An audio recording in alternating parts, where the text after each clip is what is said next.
మేనిఫెస్టోని బీజేపీ వాళ్ళు చెప్పారు ఇది అమలు కాదని. చంద్రబాబు నాయుడు చేయడు కాబట్టి ముట్టుకోలేదు. చూశారు కదా టీవీలో, మన మేనిఫెస్టో టీవీలో చూశారు.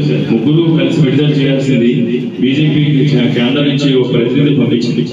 2 గంటలు లేట్ అయింది. 2 గంటలు లేట్ అంటే మేనిఫెస్టో చూసి ఈ నువ్వు చెయ్యు, మా చెడ్డ పేరు వస్తుంది, మా బొమ్మ కూడా ఏదని ముందే చెప్పారు. అది ముట్టుకొని కూడా ముట్టుకోలేదు. అంటే అది అమలు కాని మేనిఫెస్టో. జగన్మోహన్ రెడ్డి గారు చెప్పారంటే తెలియజేయడంతో పాటు అన్నిటికంటే కూడా ముఖ్యంగా కూడా మన ఉత్తరాంధ్ర భవిష్యత్తుకి సంబంధించినవి, విశాఖపట్నం భవిష్యత్తుకి సంబంధించినవి, ఇది అందరూ కూడా మనం గుర్తుపెట్టుకోవాల్సిన అవసరం ఉంది. ఎందుకంటే దశాబ్దాలుగా అన్ని రకాల వనరులు కూడా ఉండి మన ఉత్తరాంధ్ర ప్రాంతం సుదీర్ఘమైన తీర ప్రాంతం ఉంది.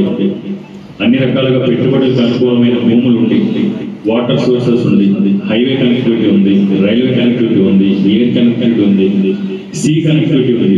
అన్ని ఉండి కూడా ఈ ప్రాంతం వెనకబడి ఉండడానికి కారణం 100కి 100%. గతంలో నాకు తెలియదు, గడిచిన 30 సంవత్సరాలుగా 29 సంవత్సరాలుగా చంద్రబాబు నాయుడు మాత్రమే కారణం.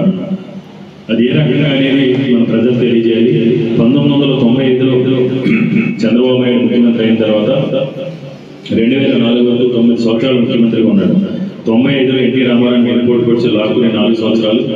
99లో అప్పుడు బీజేపీ పార్టీతో పొత్తు పెట్టుకుని ఒకసారి ఈ 9 సంవత్సరాలు కూడా హైదరాబాద్ అని హైదరాబాద్లో చంద్రబాబు నాయుడు సన్నిహితులు, చుట్టాలు, బినామీలు, చంద్రబాబు నాయుడు భాగస్వాములు వేలాది ఎకరాల భూములు కొనుక్కొని హైదరాబాద్లో మాత్రమే అభివృద్ధి చేసి మనకి తీర నిర్ణయం చేశారు.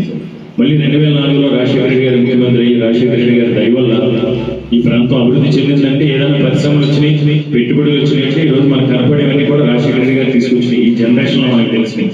34 ఏళ్ళ క్రితం నాకు తెలియదు. 29 సంవత్సరాల కాలంలో 2004లో రాజశేఖర రెడ్డి గారు తీసుకొచ్చిన ఐటీ సెస్, మన నియోజకవర్గంలో ఉన్న సత్యం, అప్పుడు సత్యం, టెక్ మహేంద్ర, అప్పుడు ఇప్పుడు పల్సెస్, ఫార్మాసిస్ ని తెలుగుదేశం ప్రభుత్వం నోటిఫై చేసింది.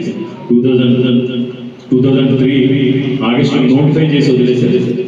మళ్ళీ రాజశేఖర రెడ్డి గారు ముఖ్యమంత్రి అయిన తర్వాత కాంపన్సేషన్స్ అన్ని కూడా క్లియర్ చేసి 2250 ఎకరాలకి గ్రీన్ బెల్ట్ సమస్య ఉంటే దాన్ని క్లారిఫై చేసి ఒక రామ్కీ సంస్థకి అభివృద్ధి చేయడానికి ఇచ్చింది రాజశేఖర రెడ్డి గారు. నచ్చితాపురం సైజు నోటిఫై చేసింది, అభివృద్ధి చేసింది కూడా రాజశేఖర రెడ్డి గారు.